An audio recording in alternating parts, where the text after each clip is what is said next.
Oke. Assalamualaikum warahmatullahi wabarakatuh. Selamat malam.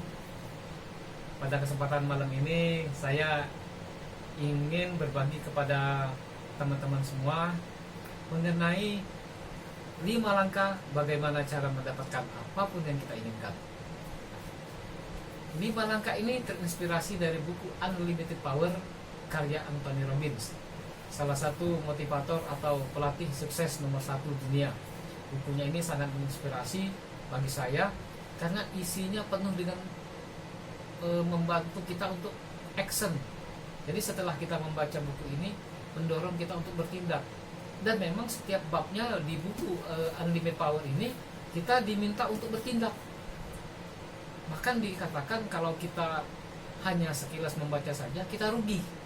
Ya, jadi harus bertindak. Nah, caranya adalah step by step. Pertama kita tulis dalam bentuk mind map, kemudian setelah itu kita praktekkan. Setiap satu bab selesai kita praktekkan, bab kedua selesai kita praktekkan. Kemudian kita ulangi perulangan sehingga menjadi suatu kebiasaan. Bukankah buku ini hanya meninggalkan kesan 10%? Bahkan dalam kerucut pembelajarannya Profesor Edgar Dale, membaca itu menempati urutan paling bawah di dalam hal memberikan kontribusi bagi ingatan siswa yang atau orang yang membacanya. Dengan mempraktekkan, kita mengkombinasikan antara yang kerucut pembelajaran paling atas, yaitu mensimulasikan atau melakukan langsung, plus dengan membaca di bawah menjadi sesuatu yang powerful. Nah, ini membutuhkan tekad, hasrat yang kuat. Sekali lagi, kegigihan yang penting di situ. Oke, lanjut saja. 5 langkah bagaimana mendapatkan apa yang Anda inginkan. Saya pertamanya kaget. Bagaimana ya? Apakah bisa semua yang kita inginkan? Bagaimana caranya?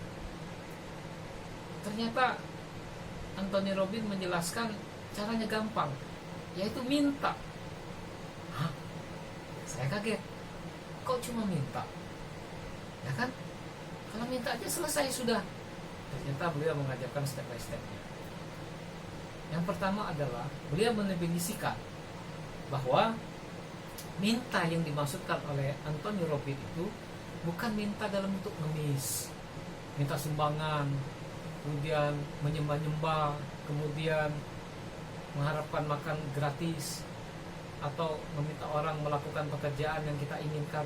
Beliau tidak memaksudkan meminta seperti itu. Jadi beliau maksudkan adalah meminta itu adalah bagaimana mendefinisikan bahasa meminta itu dengan cerdas dan akurat sehingga kita bisa berhasil mendapatkan apapun yang kita inginkan.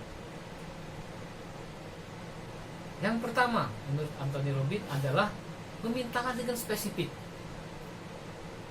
Spesifik itu maksudnya menjelaskan apa yang kita inginkan, baik bagi diri kita maupun bagi orang lain. Misal seberapa tinggi, seberapa jauh, seberapa banyak, kapan, di mana, kemudian bagaimana, dengan siapa. Jadi dijelaskan dengan rinci tujuannya untuk apa, mengapa kita membutuhkan hal tersebut, kapan harus deadline-nya. Hal-hal ini yang menurut Anthony Robbins yang diperlukan, spesifik, terukur, jelas, ya kan? Jelas bagi kita, jelas bagi orang yang meminta, yang akan kita minta kepada beliau.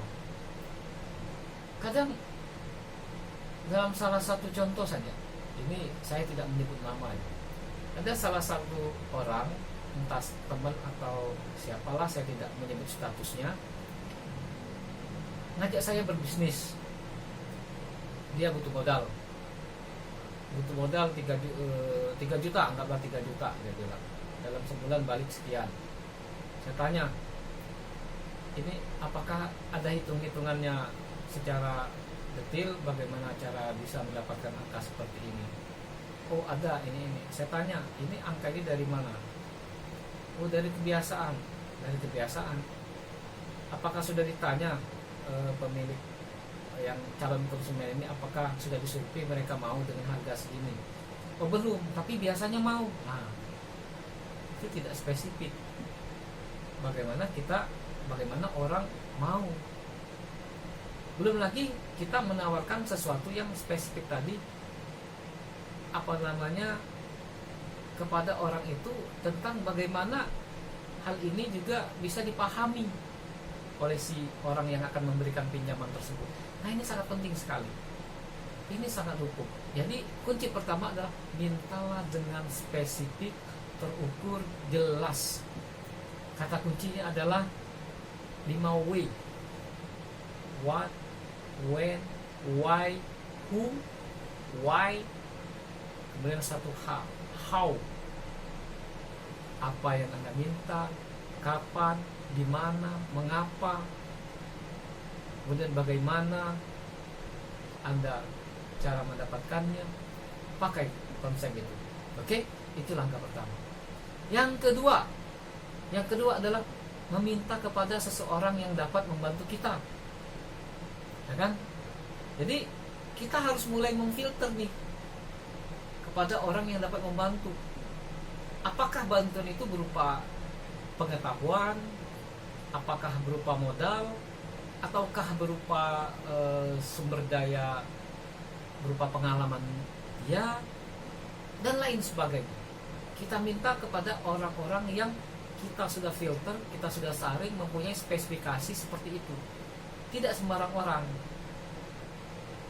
Kalau kita hanya cerita kepada teman kita, kepada orang yang belum berpengalaman, yang kita dapatkan orang itu mungkin akan mengatakan bagus, coba saja. Tetapi itu tidak akan mengerucut kepada hasil yang kita inginkan. Tidak akan sampai ke sana. Bukan karena orang itu ingin berniat jahat pada kita, bukan.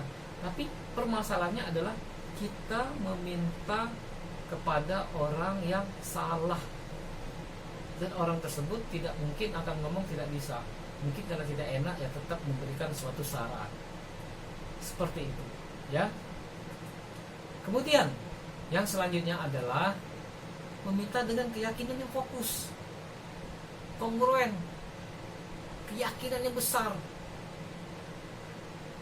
Anda tidak bisa meminta sesuatu dengan sangat sungguh-sungguh, tetapi Anda tidak yakin. Kalau ditanya, emang bisa? Ya nggak tahu, saya belum juga nyoba.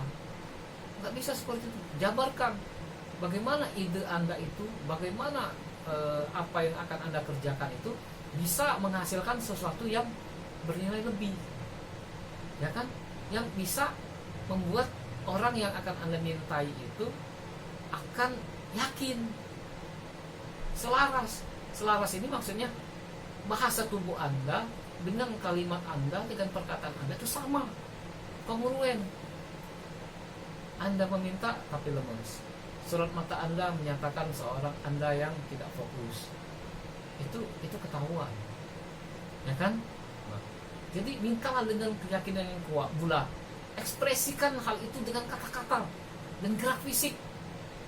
Yakinkan mampu, kepalkan tangan. Saya yakin bisa. Saya sudah survei, saya sudah antisipasi. Ini adalah pesaingnya, kemungkinan ini, dan kita akan melaksanakan terobosan yang ini, dan saya yakin bisa, Pak. Ingat, kelemahan selalu ada dalam Anda mengajukan sesuatu. Tapi ingat, kelemahan itu akan Anda langsung harus bisa membuktikan bagaimana cara Anda untuk menutupi kelemahan tersebut, ya. Kemudian yang keempat itu adalah ciptakan nilai bagi orang yang akan Anda mintai. Jadi sebelum Anda meminta, bantulah dia dulu, bantulah orang itu dulu. Kemudian sudah itu pahami emosional dia, perasaan dia. Sebenarnya orang yang akan kita minta ini bukan harus imbalannya dalam bentuk uang lagi ya, atau materi ya, tapi kepuasan batin. Contoh, Anda yang bergerak di bidang sosial, atau kita yang bergerak di bidang sosial, kita meminta mengumpulkan donatur. Nah, ini saya alami ada teman yang membutuhkan pertolongan, mau pindah rumah, kena gusur. Saya coba membangun sumbangan, membangun menggalang sumbangan kepada orang-orang yang saya kenal dekat, ya kan. Nah, dengan alasan kita yang tepat, bukti yang kuat, kemudian ketulusan hati kita untuk membantu, teman-teman akhirnya ngikut. Dan mungkin juga kita jujur di mata mereka. Nah, itu. Dan mereka udah tahu kalau namanya sodako atau sumbangan, imbalannya bukan materi, tapi imbalannya jauh lebih besar, materi plus. Tinggal bagaimana kita di mata mereka. Yakin gak mereka itu dengan kita? Apa sih nilai lebih kita? Integritas kita bagaimana? Nah, itu. Kemudian yang terakhir, setelah kita tadi meminta dengan spesifik, terukur, kemudian kita sudah meminta kepada orang yang tepat, kemudian kita sudah meminta dengan keyakinan yang sungguh-sungguh, terakhir kita menciptakan nilai tambah apapun untuk membantu orang lain. Kadang kok masih belum ketemu, kadang masih belum mendapatkan apa yang kita inginkan. Nah, ternyata kita kurang satu lagi. Apa itu? Itu adalah ilmu anak kecil yang kita lupakan.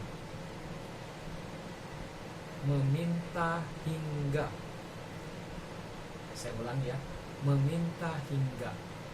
Apa yang dilakukan anak kecil? Contoh anak saya kalau meminta sesuatu, mau channel TV yang dia mau hidupin kepada saya, kadang saya suruh beresin mainannya, kerjakan PR, dia akan ngerjain. Nah, dan kita lupa, orang tua kan kadang kalau sudah anaknya mengerjakan sesuatu dianggap selesai, tapi ternyata anak enggak. Setelah selesai semua dia semangat menghadap lagi, Pak sudah, oh kurang lagi satu nih, ini yang itu belum diperbaiki, siapa perbaikin lagi, dirapiin, datang lagi kita, sudah Pak. Ingat, meminta hingga itu yang belum. Jadi Anda kalau sudah melakukan keempat tahapan, Anda review, selalu minta feedback dari kepada orang yang Anda mintain sesuatu itu, mengapa mereka tidak tertarik, tidak mau, tidak bersedia, minta feedback, perbaiki untuk Anda lanjutkan kepada target yang kedua. Perbaiki terus. Bukankah teori-teori motivasi mengatakan bahwa kegigihan adalah bagian dari kesuksesan? Napoleon Hill menyatakan demikian, Anthony Robbins menyatakan demikian, Tung de Semoringin juga mengatakan demikian. Bukankah agama juga mengatakan bahwa Allah tidak akan mengubah nasib suatu kaum sebelum kaum itu mengubahnya? Artinya apa? Tugas kita adalah ikhtiar maksimal, ya. Sisanya Allah yang akan menggerakkan, menuntaskannya. Tugas kita sebagai manusia ikhtiar. Ikhtiarnya adalah semaksimal mungkin. Bukan satu ditolak selesai langsung down, bukan seperti itu. Nah, demikian yang dapat saya sampaikan pada malam hari ini. Semoga apa yang saya dapat sampaikan kali ini dapat membantu kita semua dalam mencapai apapun yang kita inginkan. Ingat, rumusnya cuma satu, minta. Sederhana bukan? Yang diperlukan adalah action dari Anda. Selamat malam. Assalamualaikum warahmatullahi wabarakatuh.